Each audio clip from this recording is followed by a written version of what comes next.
Good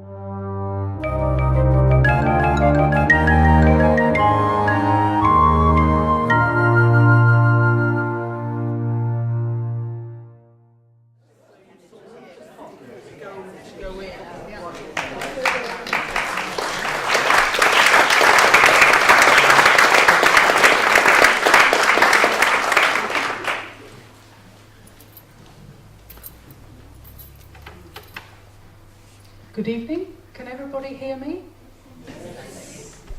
Well, it gives me very great pleasure to welcome you all to Lymington Library this evening and to come and listen to Brough Scott's talk about his grandfather's real warhorse, Warrior. We greatly appreciate him finding a space in his diary to come down to Lymington to visit us. Before we start, I just need to mention that if the fire alarm goes off, it won't be a drill. And in that instance, the staff will direct you out of the fire escapes, of which one is in the corner and the other will be in the main doors. If you need the toilet, it'll be through the archway to the left, and we're having refreshments at the end of the event. Now it gives me great pleasure to introduce Brough Scott.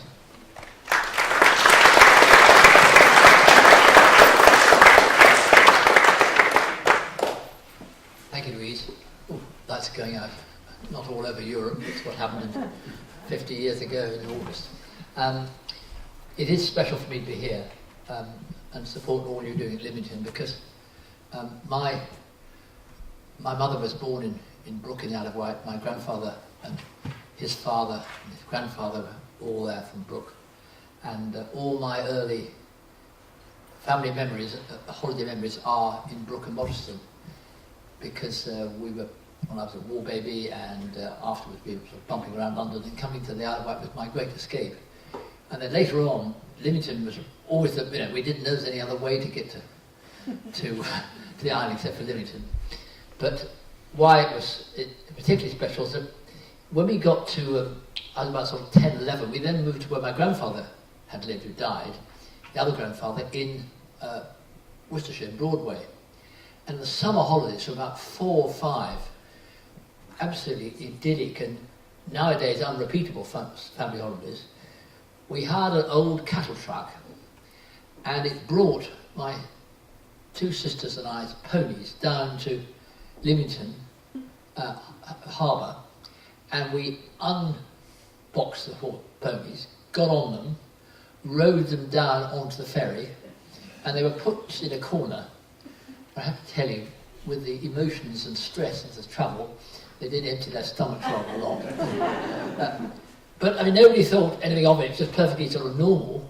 And we got to the other side. I think they let the cars go off first, and then we rowed off afterwards and rowed over the downs to Brough, where the ponies were stuck in the field, and we rowed them up the beach and into the sea and everything else. It was, I mean, nowadays there'd be every sort of health and safety and horror about it, but it just, it was a wonderfully rough old way of doing it. It was absolutely marvellous. So I have this very special memories of the Isle of Wight, and what I want to do today is to take you back, not just to my 70 years to my childhood, whatever it is, but to 100 years and further, because that's the picture of my grandfather Jack Seeley and his horse Warrior, who was without question the most famous horse ever born in the Isle of Wight, and I will explain to you by the end of the next 40 minutes the most famous horse really in all history, because he did actually win the war single-handed, amongst other things, according to my grandfather,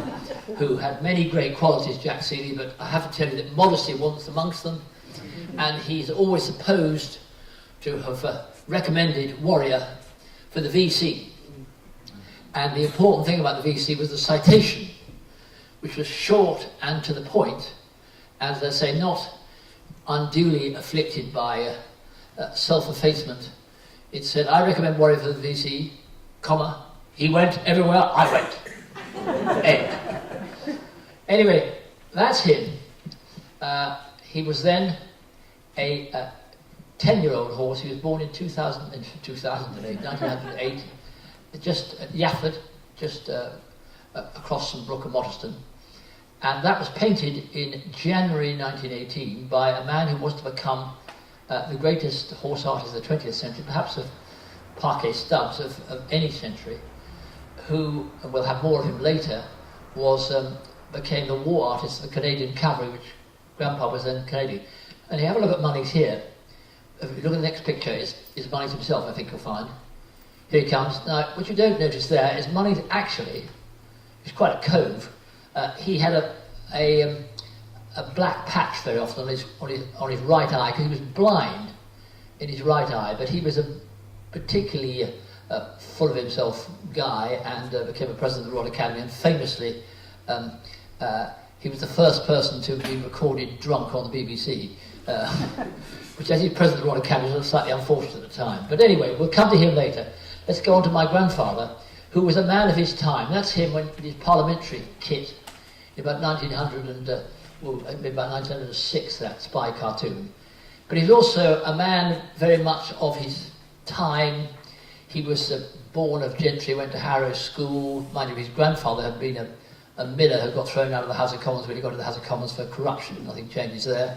But he did buy, this miller from Lincolnshire, did buy a farm in Nottinghamshire, which he must have known something about. Perhaps he noticed that the streams ran a bit black, because what it turned out to be the farm in Nottinghamshire was the Nottinghamshire coalfield, which I can tell you in the 19th century was a bit of a plus in financial terms, put it mildly. It's like finding a coal mine in a field, a gold mine in a field. Anyway, he was also an adventurer. He was 100% a man of the Isle of Wight. We have a look at these hills on the West Wight, which you'll know so well. This is Brough House, where he was born. My mother actually was born here. Unfortunately, Brough House is now levelled to this bit, it's flat, but you can see it was a life of privilege. It was also a life with sort of rural challenge. I think the next picture is many of you will know that, and if you don't know it, it's a gift that is within reach, because it's only across there. And walking on those hills is one of the joys of this life, and one that for all of us is very, very close. It's also close to the sea, and the next picture is the sea in a benign mood. But as you know well, the sea, particularly the West Wight, can be very, very harsh. And all through the 19th century and turn, the lifeboat was the key thing in the community. It's what it says the community really came together for. I've always felt that actually, to be serious for a minute, well, quite serious, but my grandfather and his type, he was kept honest by the lifeboat. A man of his background, Harrow, law, privileged son of the squire sort of stuff, could really have only mixed with the sort of locals properly if they played cricket in the same team. Even then it's the son of the squire, but he was elected to row in the lifeboat. Rowing in the lifeboat you couldn't do because you were the squire's son, because rowing in the lifeboat was physically very, very tough. It also, you had to be tough enough to take it. Remember, there's no Gore-Tex, no inflatable life rafts, no Prince William to come and scoop you off the sea. It was a very tough deal, and he was prepared to do that. And right through his life, for all his element of pomposity, he was prepared to put his life down for others, and that endeared him to people, even if they were from very different stations. And it's one of those things that I think now people who get a bit of luck in life and have privilege or financial privilege, whatever, to not be prepared to do things for others is something they need a serious kicking up the rump, but we won't go into that too much. Anyway, amongst the many things he did, funny enough, there was a wreck there, and they couldn't get the lifeboat out, so rough, and he swam out to it with a lifeline around him and got a special life-saving medal. After that, to recover, he went down, as he would, to New Zealand with 3-4 friends, as one did if you're that sort of chap. He had 9 horses in Wellington and 2 guides, and they rode from Wellington right up to Lake Taupo. It was about 250 miles, and there weren't any roads nor bridges. They just swam across the rivers. He did actually meet a Maori princess there, and I went down to see if I could find anybody with our nose, but I didn't actually check. But there probably is some somewhere. But be that as it may, of course, that sort of person, Hampshire yeomanry, all that sort of thing, Salisbury Plain. Come 1900, the Boers were revolting, as they say. The Boer War came on, which is one of our most pathetic efforts. But anyway, the Hampshire Yeomanry were called up. I think you'll find him here about to embark in the next picture. Here he is on his horse, Maharaja. Now Maharaja had many things going for him, and indeed many horses died in the Boer War. It was absolute shambles because they took the wrong sort of horses. They were very pompous about it. They didn't have proper shoeing arrangements. The Boer horses were very much tougher, they were lean, and they could cope with the conditions. This was an Arab, a stocky Arab. He got right through and he lived through to Brough till he was about 1910, 12. Anyway, the only snag about him was he was white. And when he reported at Southampton Docks, my grandfather, they said, you can't take him, he's bad for camouflage. And so, as you can see, he took him by the back and dyed him brown.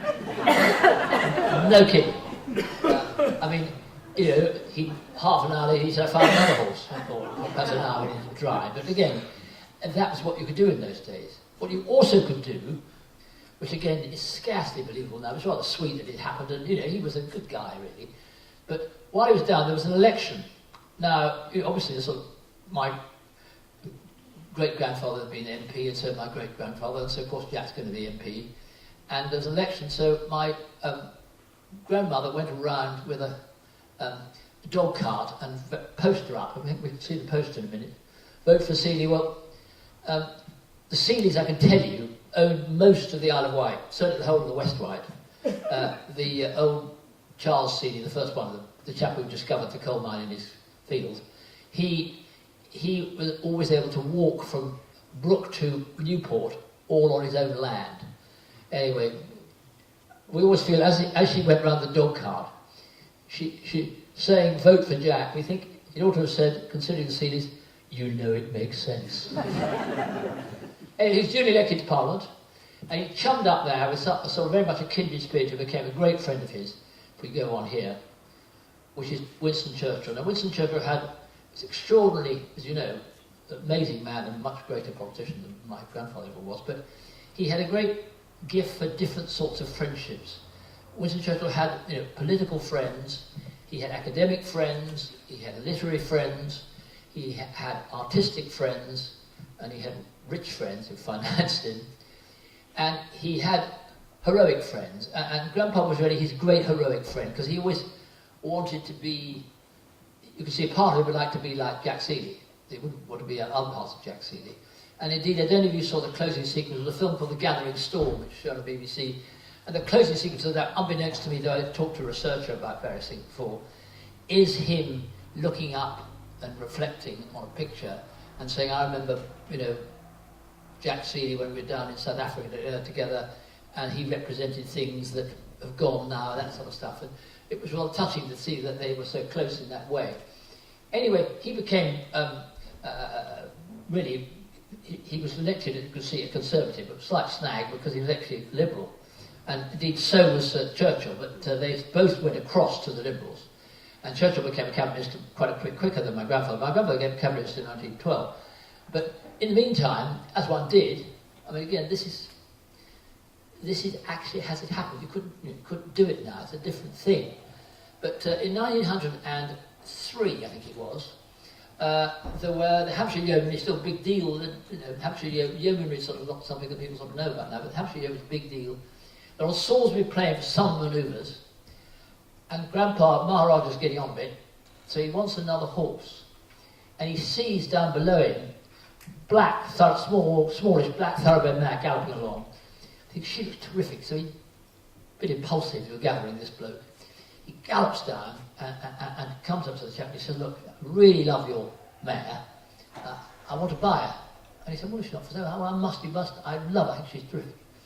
Anyway, for 70 guineas, which was a lot of money, isn't it? He brought her back.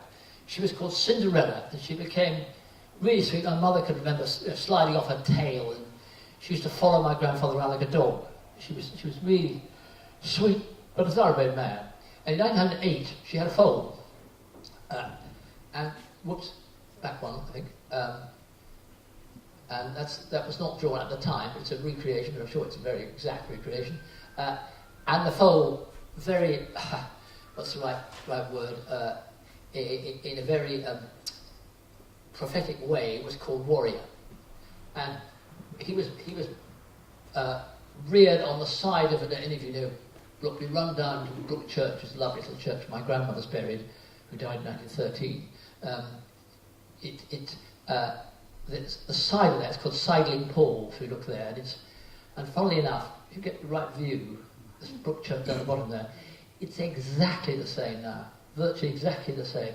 And my cousin Patrick Seeley has done this little barn, so it actually looks the same. And I love the idea that more than 100 years on, you can actually look at different parts, particularly the West White, and it's the same. You know, it's very much the same. So you can reimagine what it was like. Anyway, as you know, not all was idyllic in 1908, 9, 10, 11, 12. We're moving on, and if you take the next picture, it's getting closer to war, and Winston Churchill, in that naval kit, is First Lord of the Admiralty, the politician in charge of the sea, and my grandfather was Secretary of State for War, which is the politician in charge of the army, which was a difficult thing because it was all very slow moving. It wasn't very popular because he wanted to do some changes, all that sort of thing. Nothing different nowadays. Though in 1914 he was brought down by, guess what, Northern Ireland, which is an endless saga as we know even today, and the Liberal Party, you may know that, going back over all that, was kept afloat by having a deal with the Irish nationalists. Well, the deal was that they would get a free Ireland, or an independent Ireland. Well, of course, when it came to it, they said, we're going to have a vote for that. The Northern Irelanders said, no, we're not. We're not going to have that. And therefore, he tried to do a deal. Anyway, he got, in the end, took, probably quite right, a major part of the blame, though it took 11 days before they actually accepted his resignation. But he resigned on, remember the date, March the 30th, 1914. So it was the end of his big-time political career, and a very sorry day. I remember my mother could remember, my mother would then have been about, she'd been 12, that he used to smoke very heavily. His wife had died having his 7th child, my Aunt Louisa, in 1913, and she could remember him sitting on her bed saying, I wish your mother was around, I don't know what to do. But political figures, what is it, political careers always end in failure. But anyway, he went back to, he knew that war was coming, he set himself for it, and when the war started, he was out there. And it is rather extraordinary, go on to the next one, that if he actually hadn't resigned, it's entirely possible that his picture should be on that, because he was Secretary for War. Kitchener was the man who would have been Seeley. Mind you, didn't have a good enough moustache, so it wouldn't have looked nearly a good picture, would it? But, as you know, war was declared on, well, it was sort of 4th, 5th, 6th of August. On August the 11th, Warrior who had been born, as you saw, in Yafford, brought up in Brough, and ridden by my grandfather, aged 2, broken in by him, or partly by him. He used to ride him into the sea, as we used to do later with our ponies, and he wrote later that he noticed quite quickly, I don't know if any of you have ridden horses into the sea, but it's quite a deal, because when the wave breaks, they back off, and some of them get, particularly thoroughbreds, jump very hard. And to get them to stand is quite difficult. And my grandfather wasn't actually a brilliant horseman, but he noticed quite quickly that Warrior would go and stand. He'd end up standing, so he'd actually stand, and the wave would come right over it. And he realised then that a horse had, exceptional, some horses are quite a bit braver and prepared to do things than others. And he would shake a bit, but he would take it. It became a terribly important quality for what was going to happen later.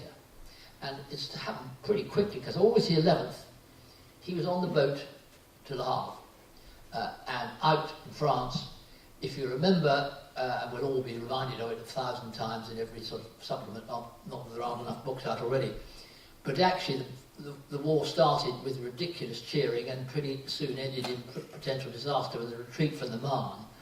And amongst the people retreating were cavalry, and on August the 28th, so pretty early, my grandfather first was in a stage where he was being shelled with on Warrior. You know, he's on Warrior and a shell lands on there, and bang, and everyone jumps and sort of covers. But Warrior had been trained a bit to stand still and stuff, and he, when it first happened, and you know, you ride horses, they often, the car backfires, a pheasant jumps out of the hedge, it could whoosh round, and Warrior, when it went off, went like that, but stood. He did stand, and of course the courage that gives and the confidence to the person sitting around him, let alone the people behind, which was to happen later, was very, very important. And the cavalry were around there, and the next picture is a picture of the cavalry. I mean, again, you probably all know the figures because with the whole war horse saga, but in the end, at the end of the war, 1 million horses had gone from Britain to the front. 1 million. And by the end, 100,000 came back. And as they say, do the maths. And horses were the way you got about. I mean, there were lorries who would go where there was road, but when you went off the road, you had to have horses and mules, and to pull everything. And cavalry, who everybody thought were going to be a crucial breakthrough. And it hardly ever happened, though, of course, as you'll find, Warrior did actually lead a charge right off in 1918. But what cavalry were, they were the paratroopers at the time, because what they could do, I mean, those guys could go half a mile in a couple of minutes. And they get there and they could jump off and they could then attack. And you can't gun them all down in that time. And that's what they could do. And that's what everyone thought was going to happen. Of course, it didn't. What happened to my grandfather is he went back to Salisbury Plain, where he was to meet up with the Canadian cavalry. 3 regiments, 2,000 of them, and 2,000 horses coming from Canada. And you know, these guys were a mixture of farmers, stockmen, bank clerks, restaurant owners, businessmen, and what are now called First Statesmen, but then called Red Indians. And I went to, when I was researching a book I did, Galloping Jack, about Jack Seeley, I went to Winnipeg, where the Fort Garry Horse were, and a lot of the people there, you look at some pictures of very high cheekbones, and I said to them, well, is this true? He said, oh, 100% there's a historian there. But unfortunately I couldn't find anybody called, you know, I don't know, Big Thunder or Little Paleface or something, because their names were changed to the name of the rancher they worked for. But there wasn't a report on from when they were in trenches, from a German regiment, that they had found some of the victims in the trenches in no man's land, when the Canadians were opposite them, who, and we use the words carefully, who had been scalped. And of course the fear of that spread, because of course if you actually were a guy who'd been brought up as a native of Canadian and Red Indian, I mean, going out in the dark, crawling along, you know, compared to a fat German, it's just not fair. You know, particularly if you've got things in your pocket.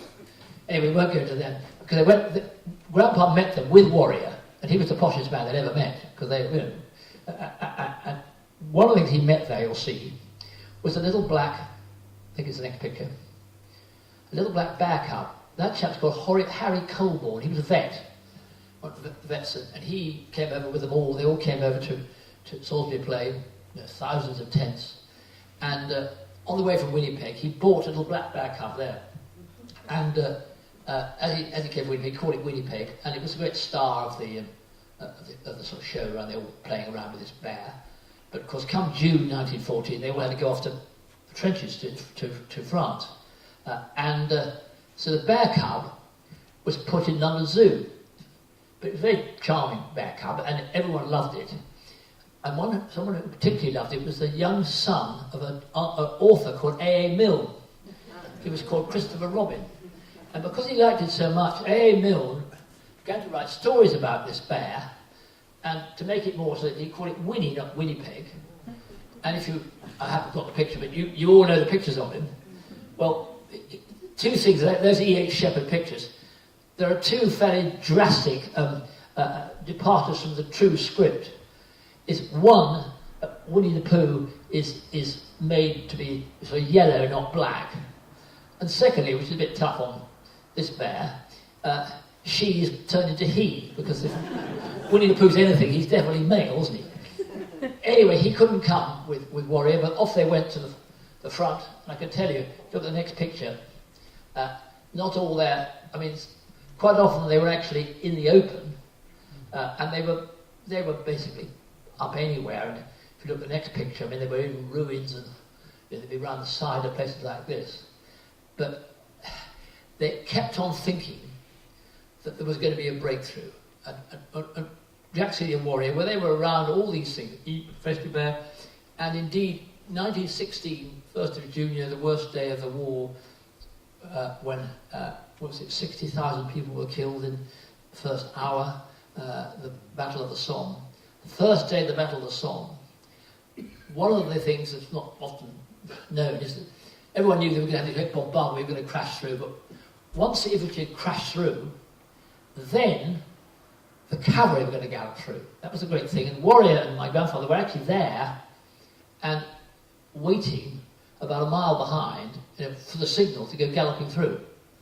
And it never came. And of course, days and weeks came by, it never came. But they were around there, and during that time, Warrior, who became a complete sort of totemic figure and the ultimate in regimental mascot for the Canadians, because he kept on, should have been killed. If you imagine a brigadier general riding round his troops each day, he's got to get about, and you don't have a bike or anything, so you get on a horse, but you can't ride the same horse all day, so you have 2 horses or sometimes 3, and you just say, okay, I'll take him in the morning, take him in the afternoon. During the Battle of the Somme, for the first time, and the first of, I think, 5 occasions, he said, okay, he had a horse called Bazantin. I'll take him in the morning or in the afternoon. Took him in the morning, got it dead. Horses were big targets.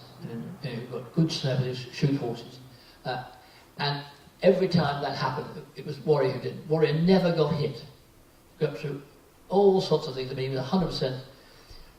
The sort of chap my grandfather was, he wore his red hat and went along the front. No one could imagine how Warrior survived.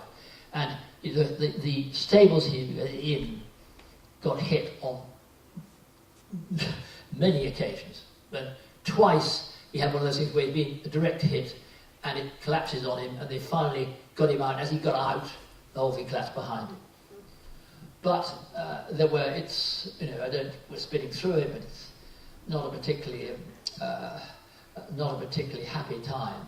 If we move on, my grandfather's son Frank, my uncle Frank, he came out.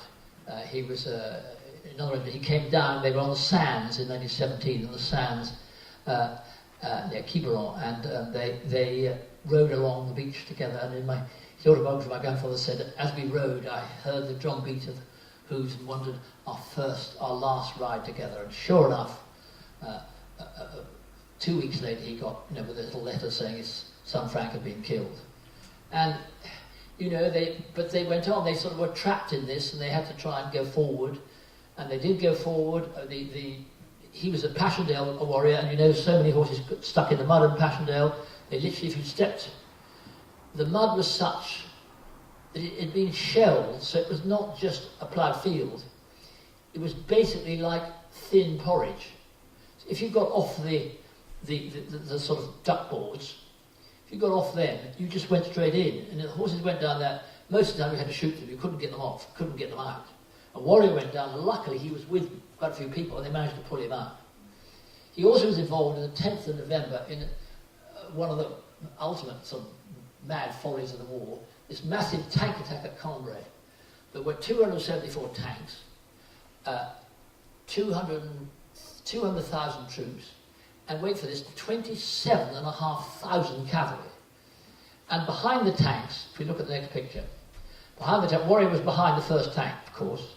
They got to the bridge over the canal at Masnier, and of course it was a frightfully bad idea, this tank attack, because there were bridges. Well, if you've got bridges, you can blow them up. And sure, the Germans had tried to blow up this bridge, and the tank didn't want to go very much, but they thought it could. It got halfway over, and it crashed into the water. Now these things, they went about 10 miles an hour, and they got terribly hot. It's a very cold day. It hit the water, there's a huge cloud of steam, and the chap got out, so much steam that people couldn't shoot him. He lost his wig, and after the war he sued the army for a new wig, and he got the money. Anyway, we move on. Munnings is coming up the line. Munnings was a maverick. As I told you, he'd lost an eye. Because he'd lost an eye, he wasn't allowed, even though he was a great artist, he wasn't allowed to fight in the army, so he was in the remount depot at Reading and Rumsey. And the man called Max Aitken, who became Lord Beaverbrook, was a great Canadian, wanted Canadian Weffer recorded, so he had lunch with the Times art correspondent, said, I need 3 artists, I need a very good equine one. He said, I know the man, he's called Munnings. So Munnings is dispatched up the line to meet the Canadian cavalry. And when he comes along, he looks like this, but more so. He had a big deerstalker hat, black patch on his eye, and there was a real blimpish colonel comes up and says, what the devil are you, where are you going? And the Munnings looked at him, and he didn't actually fancy being talked down to him by anyone, and said, well, I'm going to see General Seeley. What am I? Back home they say I'm a genius. The colonel, Brough. Anyway, he got up to Canadian cavalry, saw Grandpa, who said they got on very well, sort of used to sing songs together. My family used to play the piano and Munnings used to do ballads. Anyway, he said, what do you want to do? I want to paint. I said, well, what do you want to paint? I want to paint you. I said, okay. So straight away that morning, he went and painted this picture, which is Munnings, and that's within a mile of the front. And if you actually look close up, it's in the Canadian War Museum, so you can't see it normally, but close up, I've been to see it there. It's very harsh, and it's cold, you've got a scarf on. And he painted it all morning, and then actually in the afternoon, my grandfather said, look, I can't sit all afternoon, so his manservant, who was called Harry Smith, came from Itchen Abbas, I think. No, he came from King's Wimborne, is it? Anyway, just up there somewhere by Rumsey. And he... King's Somborne, that's right. And he was not a good guy, Harry Smith, but he was a farm hand who wanted to get out. So he actually volunteered for the Hampshire Yeomanry, went down to Boer War, teamed up with my grandfather, became his Batman there. When he came out of the Boer War, Grandpa said, we get on so well, you better come to Brough, and he became the butler at Brough House, that big house you saw. And he married in the way of upstairs, downstairs. He married Rose, who was the cook. She was called Rose, I promise you. So that was all thing going rather promising until 1914, when Grandpa wanted to go back to war. He said, okay, Smith, you must come out again.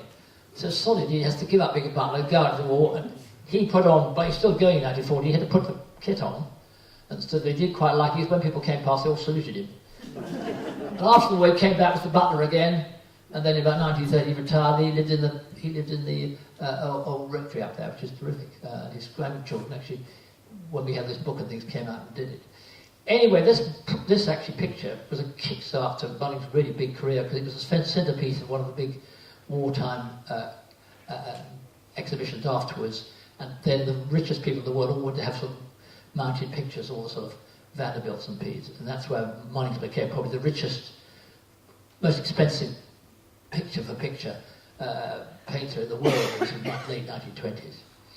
Anyway, things were getting very rough here. If we move on, and look at these pictures close up. They've got helmets on. They knew they were going to end up, at some stage, having to go for it. It was a big retreat, big breakthrough in 1919 by the Germans, you may know, 1918 rather, in March 1918. And March the 30th, it finally came to a crunch. The Germans were very close to Amiens. If you look where Amiens is compared to Berlin and Paris, who's winning the war? And everyone was in a fair degree of disarray, even though actually, of course, it all turned afterwards. But there was a big charge which should have been led by, it's always led by a signal troop of 15 people, 16 people. Signal troop should be led by a lieutenant or maximus or a captain. Of course, Big Grandpa is led by Grandpa and Warrior, who he claimed he couldn't hold. He came diving up. Now, they knocked down 6 of the people coming up. The idea of a signal troop is you plant a big flag, so the 1,000 horses coming up afterwards, in their different squadrons, they know this one goes left, that one goes right, that one goes straight on. Anyway, it was the ones who went straight on went into the wood, they dismounted. You lose 25% of your men immediately because one man holds 4 horses. And in the wood, it was, and again, stops me as a sports reporter ever using the word bayonets fixed. It was fixed bayonets, and no prisoners. And it's look what a bayonet is. It's not. It was extraordinarily horrible. And round the corner, the thing called the C Squadron came up out of a dip. Well, what should they see but a German machine guns lined up, thinking completely erroneously from some other rumour, because nobody knew what was going on, that there were some British forces coming down the road. And so, if we go forward, there was a charge, which is a Munnings glorified version of the charge from what they said afterwards, which was not the truth, because actually, and I've listened to some audio reports of some old survivors in the Canadian museums, the moment they came up with the dip, they were stuck because they couldn't turn round.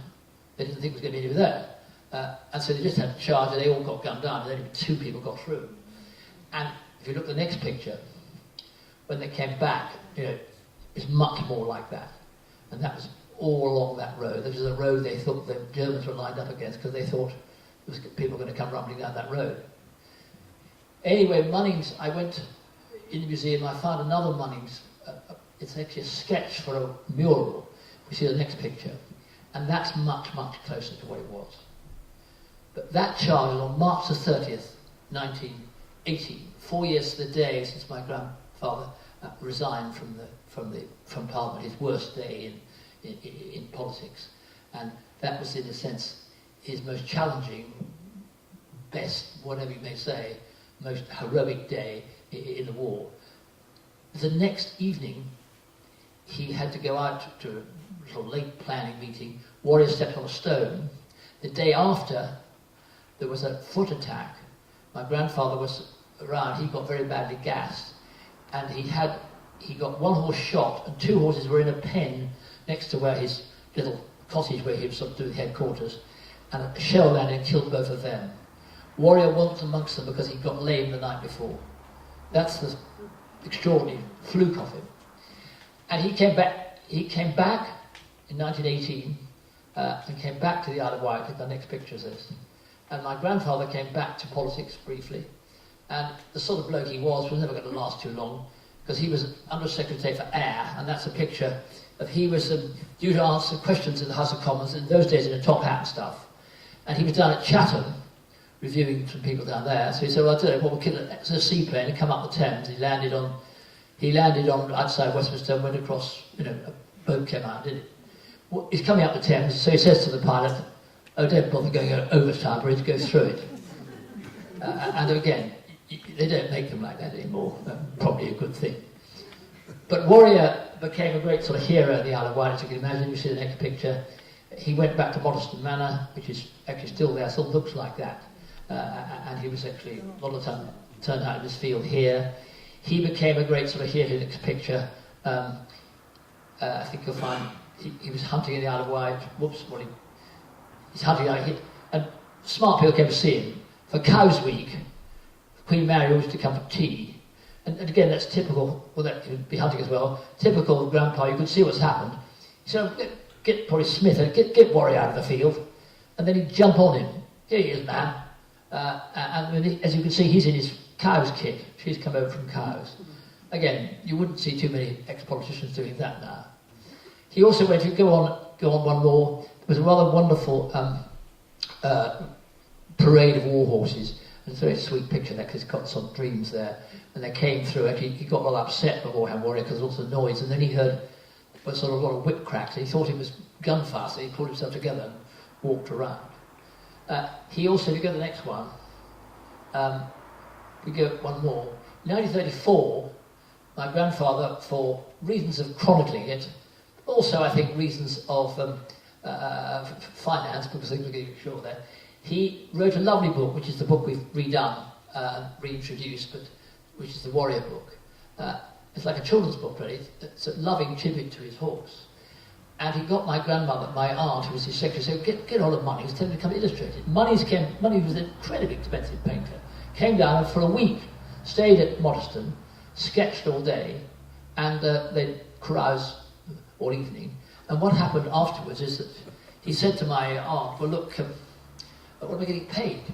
She said, oh, I don't ask my grandfather, my father. And so she goes to Grandpa and says, well, what's he going to be paid? Pay him? We can't pay him. We made him. Anyway, she said, well, it's all a bit embarrassing. She said, we're to and fro this. You can't not pay him. And eventually she said, I'll tell you what we'll do. He had very bad chest, and again, as you did, 1934. They used to go to Baden-Baden, to the spa. They'd drink the spa water in a steam room. That was meant to clear their chest, but then they'd drink hock in a sort of square afterwards, and some boom pump music. Money went out within a week like that, with my aunt, funny enough, and they all had a lovely time, and that was the payment for these gorgeous pictures, which are, funny enough, my family have lost or flogged, and no one can find them. But if you look at the next picture, these lovely studies. Warrior at this page, we get the next one too. He's now aged 26, he's getting on. He's getting his old horse, but he's still rather magnificent. And what I hadn't told you, he's actually a winning racehorse by now. Because in 1922, which is on March the 30th, 1922, 4 years since, 8 years since my grandfather had to resign, 4 years since that charge, he won the Isle of Wight point to point. And there's a lot of touching story afterwards. You all know what happens after a race, sort of steaming horse, the jockey come back from the winner's enclosure, everybody sort of claps, trainer slaps him on the back, owner slaps on the back, and everyone sort of says hurrah, and then they sort of dismiss the horse and all go off to the bar. Well, this duty went on, but as the horse was going away, Grandpa said, just don't take him away, just take him and wash him down, and I'll come along in half an hour.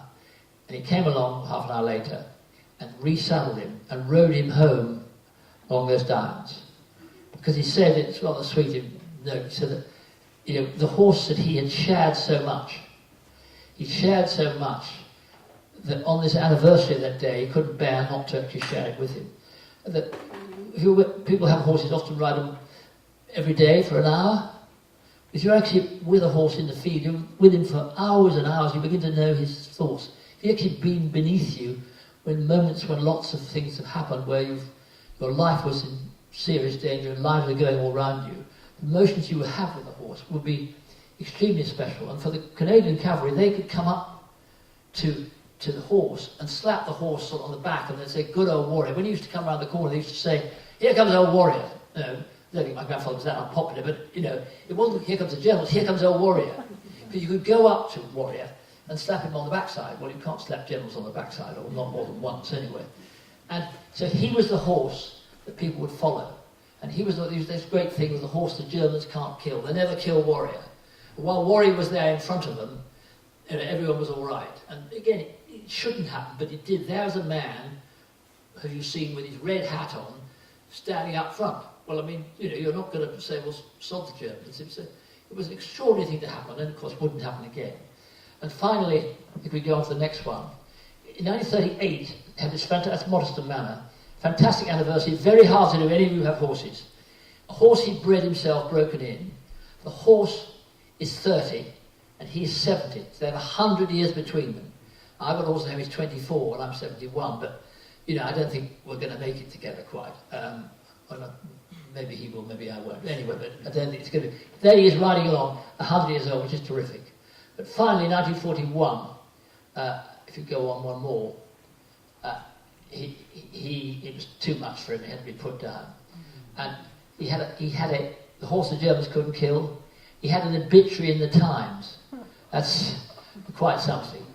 And Munnings in that book have done the most beautiful illustration of what it meant. If you look at the next picture, for the economy of line and the point against sunset, it is rather gorgeous.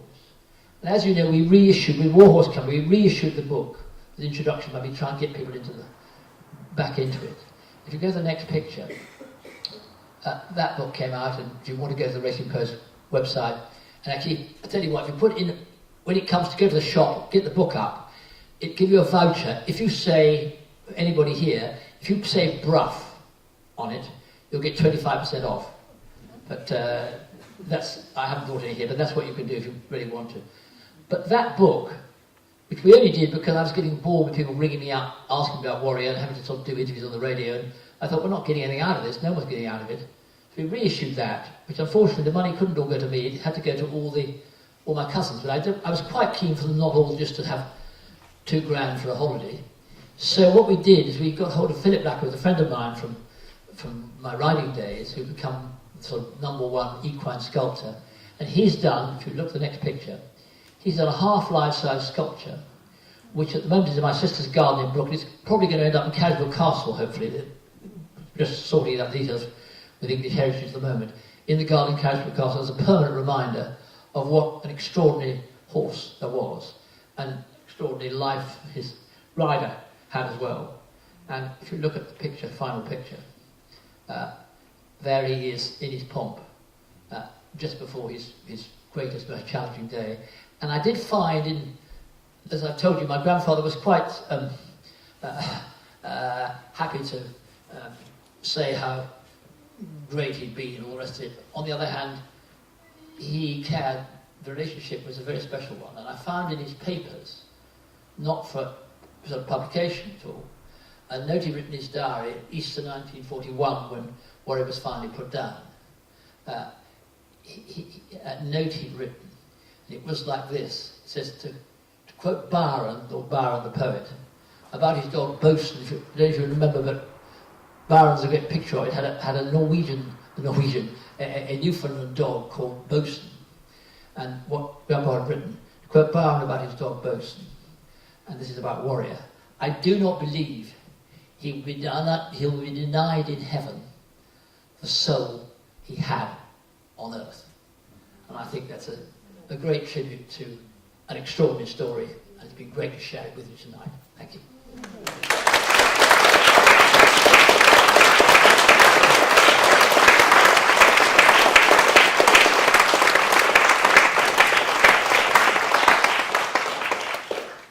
Brough said he'd be kind enough to answer a few questions when he's had a drink of water. Thank you.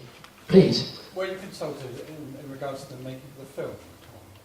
No, not at all. The film, as you know, is from Michael's book, which was written a long time ago, and then the fantastic play, etc. But the book, funny enough, of course, Joey, the book, The Horse, he's actually the pole reverse of Warrior, because he's a farmer's horse who was bought at sale, whereas Warrior was a general's horse who was bred, at the farm. He's commandeered to go to the war, whereas Warrior's taken to the war. He's lost and gets reunited, whereas Grandpa never lost Warrior. So he is, people have sort of said to me, even some people, we had two reactions. One people saying, how disgraceful that Michael Morpurgo should steal the story. I thought it was a completely different story. And the second one was, do you think Michael Morpurgo would mind? So I was short shift with that. I said, listen, Warrior was a long time before Michael Morpurgo was, seeing stars at all. Anyway, good luck to him. He's done wonderfully well, and what he has done has highlighted the role of horses 100 years ago, which it just, of course, they're not humans, but they were there too. And one of the things that I did notice doing all the research for these books is that, of course, the people who were around them, they were another soul. It helped them because you're thinking of something else beside you. Though it was very tough, and you did lose them, and you had to lose them at times. Please, anyone? Yeah, sorry. What size is that painting? What size is the painting? Yeah. It's not very big. It's probably no bigger than that. He did about the most extraordinary burst of energy. And remember, these were painted in the open air and dried in the sort of officer's bunker.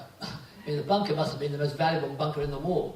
And he did this whole string of pictures of different the different, but 4 commanders in the group, and all the soldiers too. He did them over about 6 weeks, and if you go and see them in the flesh, they're absolutely brilliant. I must tell you, one of the commanders he was the best bred soldier on either side of the wall. His name was Prince Antoine d'Orléans-Braganza.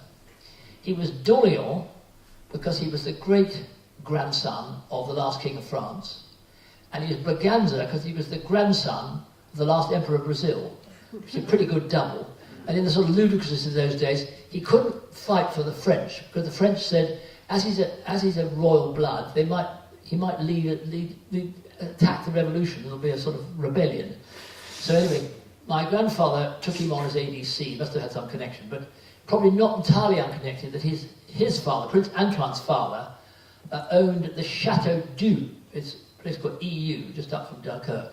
Look at it on the map. If you go and visit it, it's a socking great chateau, which is quite a nice place to sort of spend the odd evening when you're away in the winter.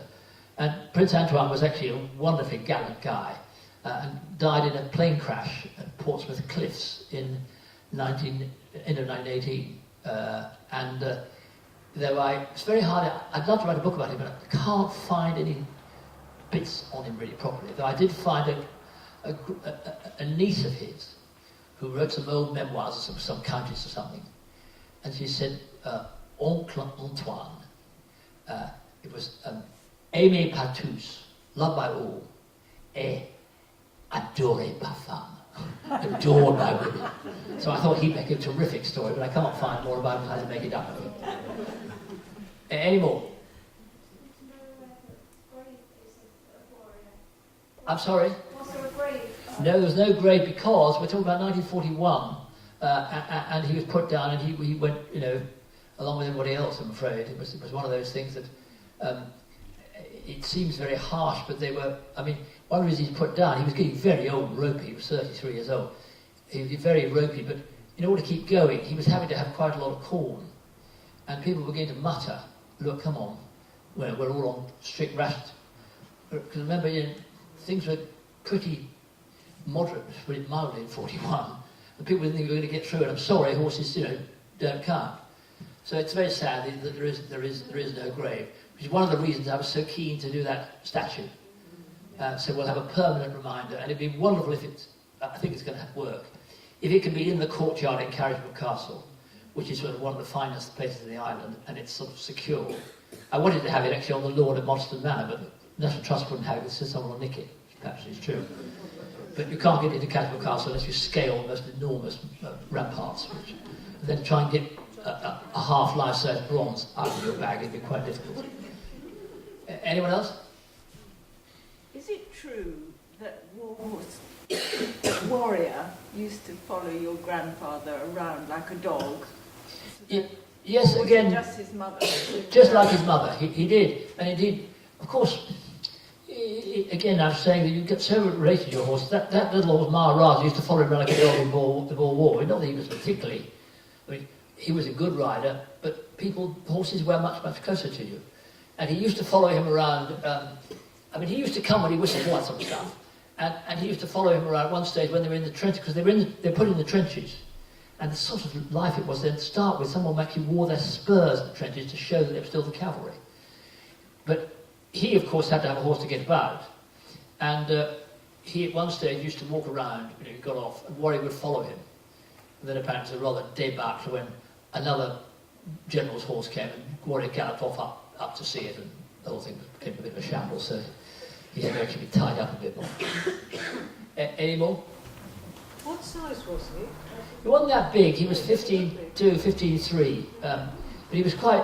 He was a thoroughbred, but he's more like a sort of steeplechaser thoroughbred. The mare was an Irish thoroughbred, and the stallion, funny enough, was one of those days they had those sort of premium stallions going around. He won the Isle Point of Point too. He then, funnily enough, got sold. He got sold to the Austrian government.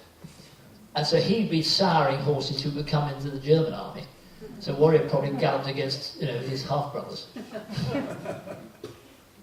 Did Warrior sire anything? he had the unkindest cut of all. It was not on the agenda. He had to lead charges and swim and that sort of stuff. Anyone else? Yes, I didn't quite get how your grandfather, who was Canadian, was living on the Isle of Wight. No, I didn't explain it properly. It's a good question. He was no more Canadian than I am. Right. What he was a ex-Secretary of State for War, whizzing about the Western Front, the sort of ADC to John French, who he appointed. So he's a bit of a menace, really. Right. So it's quite a clever idea. And they also got this regiment of pretty rebellious Canadians parked in Salisbury Plain, 2,000 of them, not to mention a bear. And so they didn't want them to be completely independent, so they've actually stuck him in charge of them. Right. So that's the connection. And actually, there's quite a good story there because they wouldn't necessarily be a good mix. And it's a very good journal. If you dig enough, you get these journals. A very good journal of a guy. And he said when he came along, Grandpa would be Harrovian, and you heard the BBC News in the 1930s. You imagine 1914. His voice was frightfully posh, and he'd be the poshest man I ever met. And so they're not going to fancy him much, really. So very early on, he's walking around the camp, and he sees a guy, think of a big wagon wheel, literally with his arms out, sort of in a crucifix position on the wagon wheel. So he said, "What's this?" He said, "Oh, it's field punishment number 5 or something. He'd been caught stealing or drunk or something. We stick him up like that." And he said, "Oh, cut him down." So they cut this guy down. He said, "Okay, then you string me up there." So they strung him up. And there was a bit of a people were walking. You think of a tented village. People walking, what's going on here? So he's trying to. So he's up there for 5 minutes. He said, "No, cut me down." He said, "Right, as long as I'm in charge here, you don't do that. Crucifixion's not something we do here. We don't have any of that stuff here. You get him, make him run around the camp 100 times or whatever it is. You don't do that." And it was that sort of man who rode in the lifeboat, the man who would ride Warrior. The Canadians took to him, and they, because they knew that he's prepared to die for them. He wasn't the Secretary General who was fat guy at the back. I mean, he had money to make a carouse in the evenings, but he was going to go out, and that was the endearing part about him. My mother said, mind you, it was a bit of a problem. He wasn't afraid, which is a bad thing, really. You should actually be a bit frightened of things. My mother said it was a menace because he didn't actually, he wasn't actually frightened, which is much better if you're a bit frightened, because then you actually avoid things. But anyway, he was a pretty special chap, and I'm very lucky to be his grandson. Anything else? I think we're going to have to wrap the evening up because Brough actually has a train to catch. So I do. And I'm sure you'd like to join me in thanking Brough Scott for a very interesting and poignant talk.